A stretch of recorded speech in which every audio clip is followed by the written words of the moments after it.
Galiza, traballo digno, pobo con dereitos, reclamamos a vixencia e a actualidade destas loitas pola liberdade, por salarios e condicións laborais xustas e por defender a negociación colectiva en Galiza.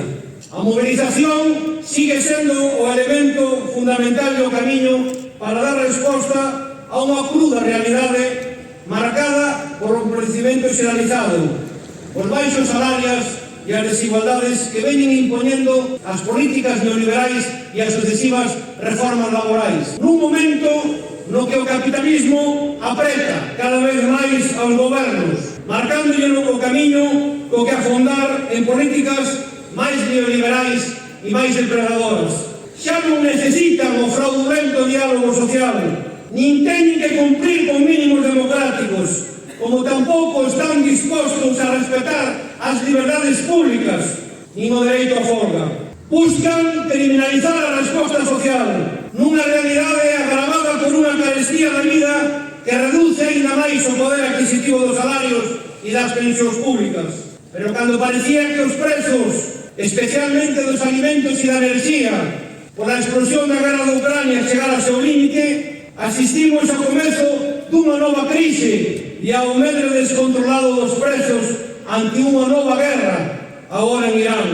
O pasado 3 de marzo, e así continuaremos con novas movilizacións o 16 de marzo, convocamos concentracións coa plataforma Galiza pola Paz para denunciar esta guerra imperialista, para condear o ataque militar levado a cabo por los Estados Unidos e Israel contra Irán. É unha agresión que require unha resposta clara en defensa da paz e do dereito internacional. Esta ofensiva non é un feito aillado. Inscríbese nunha cadea de agresións sistemáticas que o imperialismo e o Estado de Israel veñen exercendo contra os povos do Oriente Medio. Por iso compre rachar coa globalización e co imperialismo dos Estados Unidos, sexa en Groenlandia, en Venezuela, en Irán ou en Cuba. Por iso berramos que pare xa a guerra, que pare xa esta brutal apoloxía do belicismo e da OTAN, porque a guerra non é a solución. Sempre é tragedia e destrucción para o conxunto da humanidade, pero especialmente para as clases populares. Compre estarmos alertas e respostar frente a que nos din que esta situación hai que afrontarla coa consigna de máis Europa, cando precisamente Europa cada vez é máis injusta, é cada vez máis de extrema dereita e máis servil aos Estados Unidos.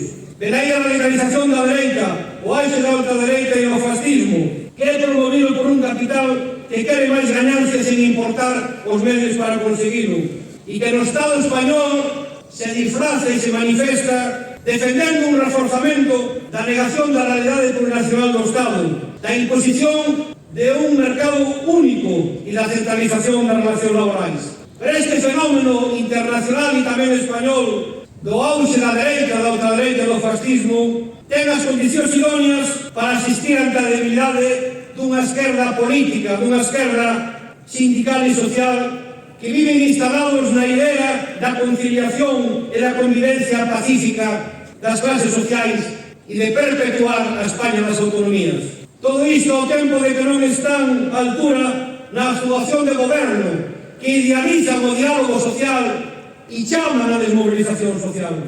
No noso país, os discursos e as prácticas do Partido Popular de Galiza, como correa de transmisión do Partido Popular Español, son a prova deste caldo de cultivo e de como é de lamentable o seu papel de competidor con Vox nunha xenda españolista, facendo apoloxía do machismo e defendendo o belicismo ante a situación internacional, que mantén a súa xenda de espolio colonial e de depredación e dependencia política de Galiza ao sistema español, así como de exterminio á lingua galega.